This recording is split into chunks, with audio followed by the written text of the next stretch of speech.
विलय मिला दिया जाता है तो बनने वाले विलय का वाष्पदाब जो है शुद्ध वाष्पदाब से कम हो जाता है। वाष्पदाब के इस मान में आने वाली कमी को ही हम वाष्पदाब में अवनमन या हम कहते हैं झुकाव आना या कमी आना। ये अवनमन का मतलब होता है झुकना या कमी आना। तो इस प्रकार से देखिए स्टूडेंट्स हो, हम जो अणुसंघ गुणधर्म जो है 4 प्रकार के हैं। पहला हम जो है वाष्पदाब में आपेक्षिक अवनमन पढ़ा रहे हैं, दूसरा हिमांक में अवनमन, क्वथनांक उन्नयन और परासरण दाब। इससे पूर्व में हम अणुसंघ गुणधर्म के बारे में आपको बता चुके हैं। वास्तव में अणुसंघ गुणधर्म क्या है, आयनों की संख्या बढ़ती है तो अणुसंघ गुणधर्म का मान बढ़ता है, ये सब हम बता चुके हैं। और इस प्रकार से ये जो हमारा है वाष्पदाब में अपेक्षिक अवनमन, जब किसी विलायक में कोई अवाष्पशील विलय मिला दिया जाता है तो बने विलय का वाष्पदाब शुद्ध वाष्पदाब से कम हो जाता है। वाष्पदाब के इस मान में आने वाली कमी को ही वाष्पदाब में अवनमन कहा जाता है। तो विलय और विलायक दो घटक हैं जिनको हमने है ए और बी से व्यक्त किया था। उनका भार हो गया WA WB और उनका अणुभार जो है MA और MB। इसके बाद में जो है उनके मोल भिन्न XA XB, शुद्ध वाष्पदाब P0A P0B और आंशिक वाष्पदाब PA और PB और कुल वाष्पदाब जो हम पढ़ रहे हैं P बराबर PA प्लस PB हो गया। यदि विलय अवाष्पशील हो तो वास्तव में ये मान आपका क्या हो गया 0 हो गया। तो P बराबर क्या हो गया PB बराबर हमने पढ़ा था शुद्ध जो है शुद्ध वाष्पदाब उसकी मोल भिन्न के घनफल के बराबर होता है। तो P0B XB ये हम राउल्ट के नियम में आपको पढ़ा चुके हैं पूर्व के वीडियो में। ये रहा PB बराबर आपका P0B XB, ये हम पढ़ चुके हैं मोल भिन्न के अंदर। सबसे पहले जो हमने पढ़ा था टॉपिक आपका भार प्रतिशत के अंदर, तो XB बराबर 1 माइनस XA, ये हमने इस फॉर्मूले के अंदर रख दिया। आपका ये मान आ गया, इसको हमने जो पक्षांतरण कर लिया तो ये इसमें से घट गया शुद्ध में से आपका, और ये आपका। तो समीकरण 1 जो है वो वाष्पदाब में आपेक्षिक अवनमन का मान वहां उपस्थित विलय की मोल भिन्न के बराबर पाया जाता है। अर्थात अणुसंघ गुणधर्म का उपयोग अवाष्पशील विलय के अणुभार के निर्धारण में किया जाता है। अणुभार के निर्धारण में किया जाता है। तो देखिए ये आपका जो फॉर्मूला है वाष्पदाब में अपेक्षिक अवनमन जो आपका चल रहा है, तो ये देखिए आपका ये आपका XA बराबर आपका P0B PB बटे A0B,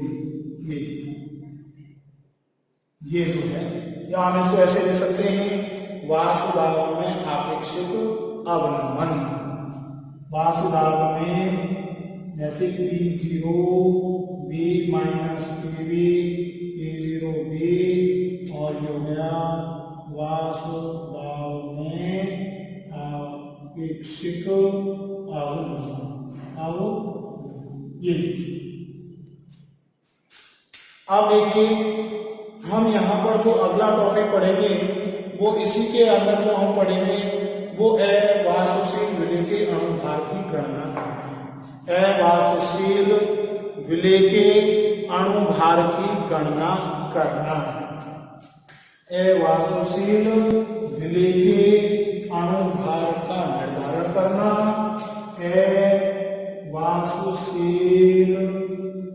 अवाष्पशील विलय के अणुभार की गणना करना, अवाष्पशील विलय के अणुभार की गणना करना, अवाष्पशील विलय के अणुभार की गणना करना। तो हमने देखो अवाष्पशील आपका इसके अंदर है, अवाष्पशील है मान लीजिए विलय, तो उसका वाष्पदाब जो है शुद्ध वाष्पदाब से कम होता है और इस कमी का होना ही वाष्पदाब में आपेक्षिक अवनमन कहलाता है। तो इस प्रकार से जिसको हमने आपको दो घटक लिए, विलेय प्लस विलायक, विलेय ए विलायक आपका बी, विलेय को जो है भार जो है वो आपका डब्ल्यू ए, विलायक का डब्ल्यू बी, अणुभार एन ए एम बी और मोल भिन्न एक्स ए एक्स बी आपका, और शुद्ध वाष्प दाब को हमने P0A और P0B से और आंशिक वाष्प दाब को PA और PB से व्यक्त कर रहे हैं। कुल वाष्प दाब हमने आपको बता दिया। इस प्रकार से हमारा हल होकर ये सवाल निकल गया आपका। तो देखिए स्टूडेंट्सों, ये जो सारे जो हम पढ़ रहे हैं, शुरू में हम इन चीजों को पढ़ा चुके हैं। राउल्ट के नियम में आपको पढ़ा चुके हैं। राउल्ट के नियम जो हमने पढ़े थे उनके विलियम दो प्रकार के हैं, आदर्श और अनादर्श, वो भी हम आपको पढ़ा चुके हैं। तो इस प्रकार से ये सारे जो आपको शुद्ध वाष्प दाब पढ़ रहे हैं, आंशिक वाष्प दाब पढ़ रहे हैं, विलेय और विलायक दो घटकों के बारे में पढ़ रहे हैं, ये सब हम पूर्व से हम आपको बता चुके हैं। तो इस प्रकार से ये जो टॉपिक आपका चल रहा है, तो देखिए हम शुरू से आप इन सब टॉपिकों को देखिए, तभी आगे का मैटर हमारे समझ में आएगा। और फिर भी हमको कहीं पर ऐसा डाउट लगता है तो आप हमसे फोन के माध्यम से आप पूछ सकते हैं। तो इस प्रकार से देखिए स्टूडेंट्सों, आप आराम से पूछ सकते हैं। अब हम अवाशोषित विलेय के अनुभार की गणना करेंगे। अवाशोषित यानी देखिए XA बराबर विलेय के मोल बटे विलेय के मोल बटे विलयन के कुल मोल, विलयन के कुल मोल। ये फॉर्मूला हम पढ़ के आते हैं, पूर्व में भी हम पढ़ा चुके हैं। तो विलेय के मोल बटे विलयन के कुल मोल। तो इस प्रकार से, और ये फॉर्मूला भी हम देखिए XA बराबर NA प्लस NB, ये फॉर्मूला भी हम पूर्व के वीडियो में पढ़ चुके हैं। तो देखिए स्टूडेंट्सों, आज हमने आपको जो है अनुसंग गुणधर्म के बारे में आगे आपको पढ़ाया। और अनुसंग गुणधर्म 4 प्रकार के थे। उसमें हमने आपको सबसे पहला टॉपिक वाष्प दाब में अपेक्षित अवनमन पढ़ाया, जो बहुत ही इंपॉर्टेंट है, वेरी वेरी इंपॉर्टेंट है। आज के लिए इतना ही, बहुत धन्यवाद स्टूडेंट्स। हेलो फ्रेंड्स, आप कैसे हैं? BSc थर्ड ईयर के बच्चों का भगवती PG ऑनलाइन क्लासेज में स्वागत है। देखिए स्टूडेंट्सों, हमारा जो टॉपिक चल रहा है वो आपका सॉल्यूशन चल रहा है, जो कि यूनिट नंबर 5 है। इस यूनिट 5 के अंदर जो हम आपको पूर्व के वीडियो में वाष्प दाब के बारे में हम आपको पढ़ा चुके थे, और जो है राउल्ट का नियम क्या है ये हम पढ़ा चुके हैं। और इसमें दो प्रकार के विलयन बनते हैं, आदर्श विलयन, दो प्रकार के जो है आदर्श विलयन नंबर 1, और दूसरा है अनादर्श विलयन। ये दोनों हम जो है पूर्व के वीडियो में अनादर्श विलयन, ये दोनों हम पूर्व के वीडियो में आपको पढ़ा चुके हैं। आदर्श विलयन, ये विलयन जो राउल्ट के नियम का पालन करें, राउल्ट के नियम का पालन करें, ये राउल्ट के नियम का पालन करें, ये आपके आदर्श विलयन कहलाते हैं, जो हम एग्जाम्पल के माध्यम से आपको पढ़ा चुके हैं। दूसरा अनादर्श विलयन, ये सभी ताप और दाब पर जो है राउल्ट के नियम का पालन नहीं करें, राउल्ट के नियम का पालन नहीं करें। तो ये देखिए इस प्रकार से आदर्श और अनादर्श दोनों हम आपको पढ़ा चुके हैं। जिसमें राउल्ट के नियम का पालन करें वो आदर्श विलयन कहलाता है, जो राउल्ट के नियम का पालन नहीं करे वो अनादर्श विलयन कहलाते हैं, जो कि हम पूर्व के वीडियो में विद एग्जाम्पल सहित आपको पढ़ा चुके हैं। अब इसमें हमारा जो टॉपिक चल रहा था वो आपका टॉपिक चल रहा था अणुसंख्यता, यानी अणुसंख्य गुणधर्म, अणुसंख्य गुणधर्म आपका चल रहा था। तो ये अणुसंख्य गुणधर्म को हम पढ़ रहे हैं, अणुसंख्य गुणधर्म, अणुसंख्य गुणधर्म। ये देखिए अणुसंख्य गुणधर्म अपन पढ़ रहे हैं और अणुसंख्य गुणधर्म के अंदर देखिए जो हम पढ़ रहे थे ऐसे विलयनों के ऐसे गुणधर्म जिस उसमें उपस्थित विलेय अणुओं की संख्या पर निर्भर करते हैं। विलेय अणुओं की संख्या पर विलेय अणुओं की संख्या पर निर्भर करें। विलेय अणुओं की संख्या पर निर्भर करें वो आपके अणुसंख्य गुणधर्म कहलाते हैं। विलेय अणुओं की संख्या पर निर्भर करें ये आपके अणुसंख्य गुणधर्म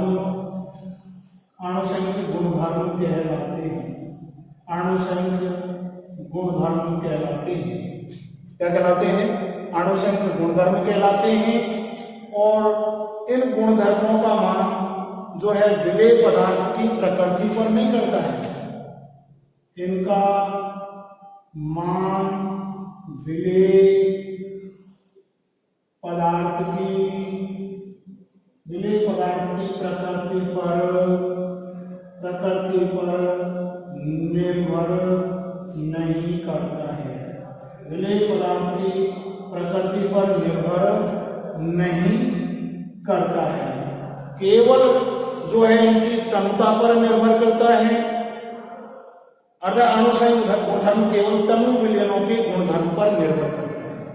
यानी अणुसंख्य गुणधर्म केवल तनु विलयन पर निर्भर करता है। ओनली केवल डायल्यूट, क्योंकि विलयन को हम तनु करेंगे तो आयनों की संख्या बढ़ेगी, केवल तनु विलयन पर ही निर्भर करता है। तो इस प्रकार से विलेय अणुओं की संख्या पर निर्भर करे अणुसंख्य गुणधर्म कहलाते हैं, लेकिन इनका मान विलेय पदार्थ की प्रकृति पर निर्भर नहीं करता है। अणुसंख्य गुणधर्म केवल तनु विलयनों पर ही निर्भर करता है। जैसे देखिए यूरिया तथा आपका ग्लूकोज दोनों अलग अलग हैं, भिन्न भिन्न हैं, लेकिन CONH2 और C6H12O6 दोनों जो हैं, दोनों का अणुसंख्य जो गुणधर्म है वो एक ही है। अर्थात इनमें जो अणुसंख्या है दोनों की एक है। यानी इसमें भी आपका यूरिया के अंदर भी अणु एक है, ग्लूकोज के अंदर भी आपका एक ही है। अगर ग्लूकोज यूरिया दोनों की प्रकृति अलग अलग है, दोनों के जो नेचर है वो अलग अलग है, लेकिन इसके बाद इनके अणुसंख्य गुणधर्म के मान समान पाए जाते हैं, क्योंकि दोनों में अणुओं की संख्या समान पाई जाती है, दोनों में एक एक पाई जाती है। दोनों की प्रकृति अलग अलग है लेकिन अणुओं की संख्या समान है, इसलिए इनके अणुसंख्य गुणधर्म भी समान है। अब हम देखिए अणुसंख्य गुणधर्म जो है, अणुसंख्य गुणधर्म समानुपाती आयनों की संख्या। अणुसंख्य गुणधर्म समानुपाती आयनों की संख्या। यदि आयनों की संख्या बढ़ेगी तो अणुसंख्य गुणधर्म का मान बढ़ेगा, और ये केवल तनु विलयन नहीं होता है, डायल्यूट विलयन। यदि हमने कोई विलयन लिया, जैसे अपन ने नमक लिया, मान लीजिए NaCl लिया, अब उसके अंदर यदि हम मान लीजिए पानी की मात्रा ज्यादा मिला रहे हैं तो आयनाइजेशन ज्यादा होगा, डायल्यूट हो गया, आयनों की संख्या बढ़ेगी तो अणुसंख्य गुणधर्म का मान भी बढ़ेगा। अणुसंख्य गुणधर्म का मान जैसे हम एग्जाम्पल के रूप में देखिए आपको बताते हैं, उदाहरण हम दे रहे हैं। उदाहरण के रूप में देखिए आपका हमने ग्लूकोज ले लिया, इसके बाद में NaCl ले लिया, आपका BaCl2 और ये है Cl3। देखिए ये कोई भी यौगिक हैं तो इनमें आप देखिए ये जो आपके एग्जाम्पल है, आपका ग्लूकोज है, आपका ये ग्लूकोज रहा, ये NaCl रहा, ये आपका BaCl2 रहा, और ये आपका AlCl। ये आपके यौगिक है, ये यौगिक है।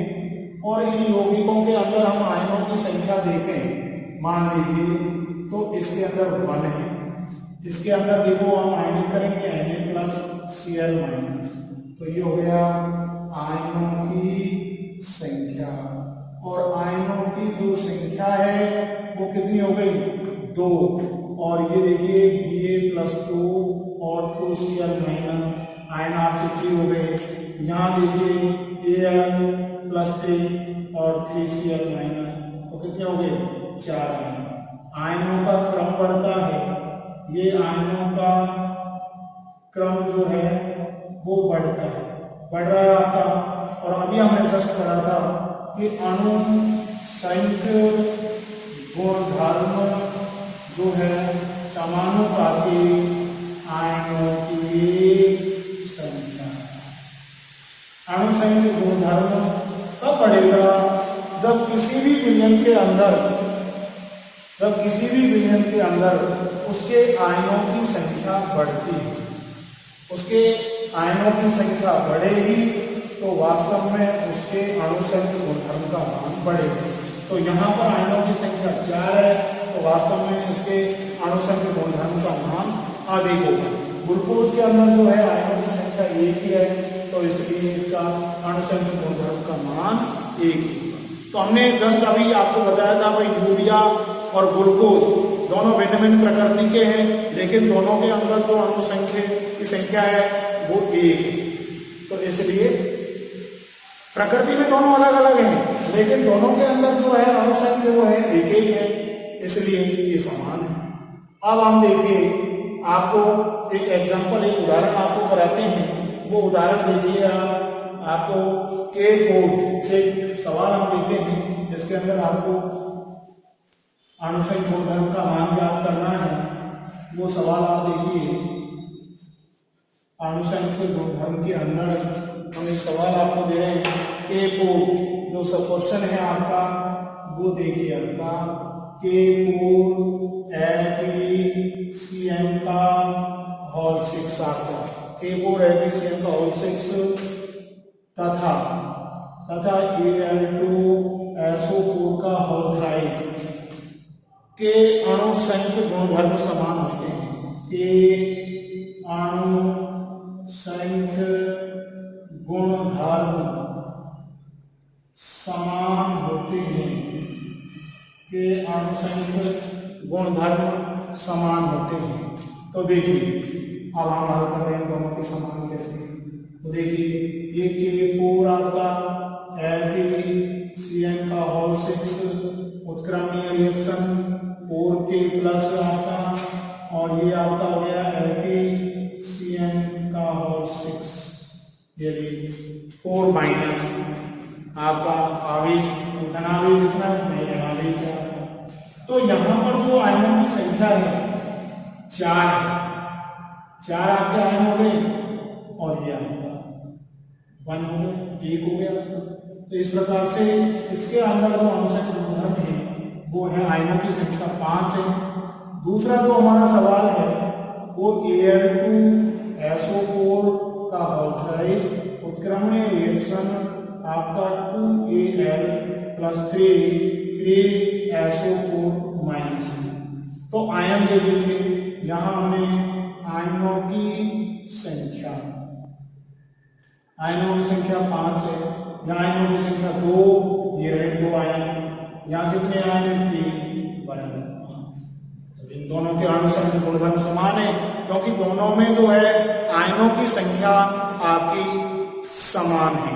तो इस प्रकार से देखिए स्टूडेंट्सों, आप ये अणु संख्या गुणधर्म जो है आप पूर्व की क्लासों में भी पढ़ के आए हैं, और हम आपको ये टॉपिक को फाइनल के अंदर भी पढ़ा रहे हैं। तो वास्तव में अणु संख्या जो गुणधर्म है वो प्रकृति पर निर्भर नहीं करता है, उस विलयन की केवल जो है तनु विलयनों पर ही निर्भर करता है, और इन तनु विलयनों पर निर्भर करता है। तो वो आपको हमने एग्जाम्पल के माध्यम से बता दिया। ग्लूकोज का, NaCl का, आपका BaCl2 और AlCl3 के भी हमने एग्जाम्पल के माध्यम से आपको समझाया, और यहाँ पर एक सवाल भी हमने आपको करा दिया। प्रकार से ये आनुषंगिक गुणधर्म है। और आनुषंगिक गुणधर्म जो है वो 4 प्रकार के होते हैं। वो 4 प्रकार देखिए हम आपको बताएंगे। पहला जो है वो है आपका वासुदाव में आपेक्षिक अवनमन। आनुषंगिक जो गुणधर्म है वो 4 प्रकार के हैं। नंबर 1 देखिए आपका नंबर 1 देखें तो वो है आपका अणुसंख्य गुणधर्म जो है अणुसंख्य गुणधर्म वो 4 प्रकार के होते हैं। देखिए पहला जो प्रकार है वो है आपका वासुदाव में आपेक्षिक अवनमन। वासुदाव में आपेक्षिक अवनमन। दूसरा जो हम पढ़ेंगे वो है क्वथनांक में उन्नयन। दूसरा है हमारा क्वथनांक में उन्नयन। तीसरा जो है हिमांक में अवनमन। हिमांक में अवनमन। और चौथा जो पढ़ेंगे हम पराशरण दाब। इस प्रकार से ये चारों टॉपिक हमको आनुषंगिक गुणधर्म के अंदर पढ़ने हैं।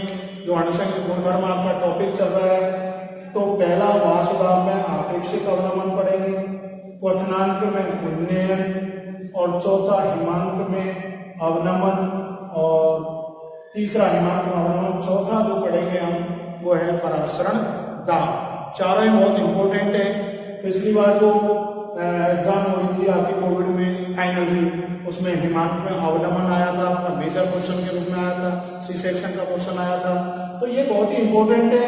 एक इन चारों में से आपका यूनिवर्सिटी की एग्जाम के अंदर आपका टॉपिक आता है। बहुत ही सिंपल है। तो देखिए सबसे पहले हम जो पढ़ेंगे वासुदाव में आपेक्षिक अवनमन। पहला टॉपिक है आपका वासुदाव में आपेक्षिक अवनमन। तो देखिए अब हम नंबर 1 जो पढ़ेंगे वो पढ़ेंगे वासुदाव में आपेक्षिक अवनमन। जब किसी विलायक में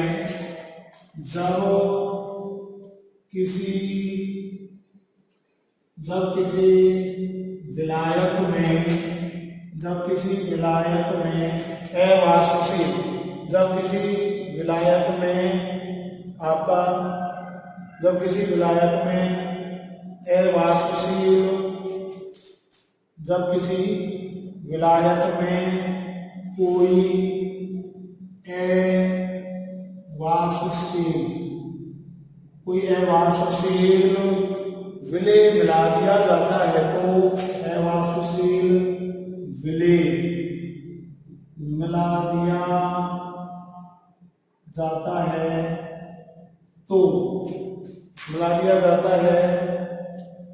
तो बने विलयन का वासुदाव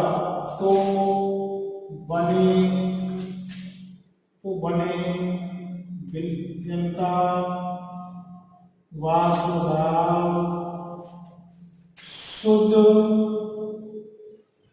वासुदाव शुद्ध वासुदाव यानी P0A शुद्ध वासुदाव से कम हो जाता है। शुद्ध वासुदाव से कम हो जाता है। तो शुद्ध वासुदाव से कम हो जाता है। वासुदाव के मान में आने वाली इस कमी को ही वासुदाव के इस मान में आने वाली कमी को ही कोई वासुदाव में अवनमन कहा जाता है। आने वाली कमी को ही वासुदाव में अवनमन कहा जाता है। अब देखिए इसको बहुत ही सरल टॉपिक है। आनुषंगिक गुणधर्म के अंदर 4 प्रकार के होते हैं। पहला हम जो पढ़ रहे हैं वो वासुदाव में आपके अपेक्षित अवनमन पढ़ेंगे। जब किसी भी विलायक में कोई अवाष्पशील विलेय जिसका वाष्पीकरण नहीं हो, ये हम पूर्व में बता चुके हैं, यदि मिला दिया जाता है तो बनने वाले विलयन का वाष्पदाब जो है वो शुद्ध वाष्पदाब से कम हो जाता है। मान लीजिए, देखिए हमने 2 बीकर लिए और उन बीकरों के अंदर हमने 2 पौधे लगा दिए और उनको बेलजार से ढक दिया। एक के अंदर हमने शुद्ध विलयन यानी कि शुद्ध विलायक पानी डाला, जिसमें हमने किसी प्रकार की मिट्टी वगैरह ही नहीं डाला पानी के साथ में, और शुद्ध हमने विलायक उस पौधे के अंदर डाला, तो वास्तव में उसका वाष्पीकरण जो होगा वो तेजी से होगा और हमको बेलजार पर जो है पानी की बूंदें दिखाई देंगी। जबकि हमने मान लीजिए दूसरे बीकर के अंदर जो बेलजार से ढका हुआ है उसके अंदर हमने अशुद्ध विलायक डाला, जिसके अंदर मिट्टी कंकड़ इस प्रकार से डाल रहे, पानी की मात्रा मान लीजिए कम है क्योंकि वो अवाष्पशील है, अशुद्ध है, तो उसका वाष्पीकरण कम होगा। तो हम ये करें, कोई अवाष्पशील विलय मिला दिया जाता है तो बनने वाले विलयन का वाष्पदाब शुद्ध वाष्पदाब से कम हो जाता है। वाष्पदाब के इस मान में आने वाली कमी को ही हम वाष्पदाब में अवनमन कहा जाता है। अब देखिए, ये जो है हमारे 2 हमने घटक लिए, ए और बी। ए और बी आपके जो हैं 2 घटक हैं, ए और बी, या के ए और बी 2 घटक हैं। और देखिए, ये दोनों घटक जो हैं इनका, ये आपका मान लीजिए विलेय है, ये आपका विलेय और ये आपका विलायक। तो इनका जो भार हो गया वो हो गया W, इसका क्या हो गया WB। इसका जो है अनुभार जो है MA और MB हो गया, ठीक है। इसका अनुभार हो गया आपका, इसका भार हो गया, अनुभार हो गया आपका।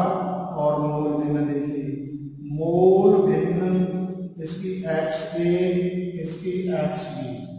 दूसरा जो है शुद्ध वाष्पदाब, शुद्ध वाष्पदाब P0A और ये हो गया P0B। आंशिक जो वाष्पदाब है, आंशिक वाष्पदाब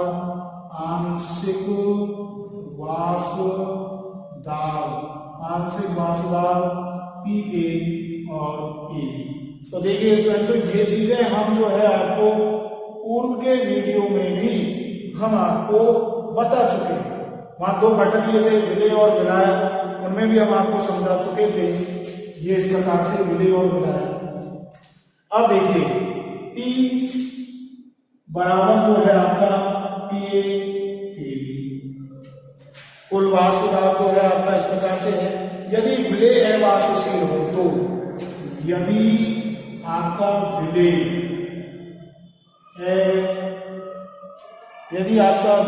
जो है अवाष्पशील हो,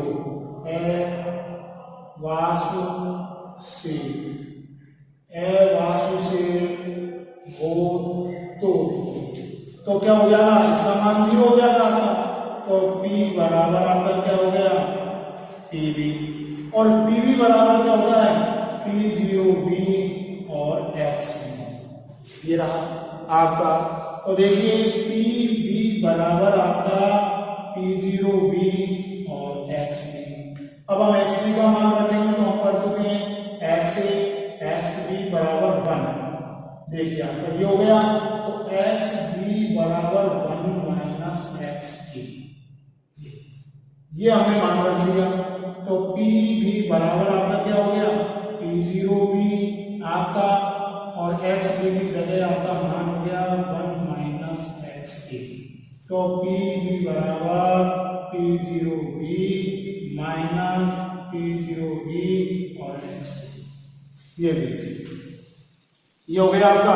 अब हमने देखिए, ये जो आपका जो मान है, ये जो मान है, इस मान को हम जो है आपका, ये जो मान है, ये देखिए आपका, हम इसको इधर की तरफ ले आते हैं, तो ये हो गया P0B और XA बराबर आपका क्या हो गया P0B माइनस PB। ये हो गया, नहीं हो गया, आप देख लीजिए। अब हमने मान रख रहे हैं, ये मान देखिए आपका ये हो गया आपको जो है वो एक्स ए बराबर P0B माइनस PB बटे P0, ये हो गया, ये हो आपका आगे। तो इस प्रकार से देखिए ये समीकरण 1 हो गया, मूल बिंदु एक्स ए बराबर। तो इस प्रकार से देखिए शुद्ध वास्तुराव है, उसमें से आपका ये आंशिक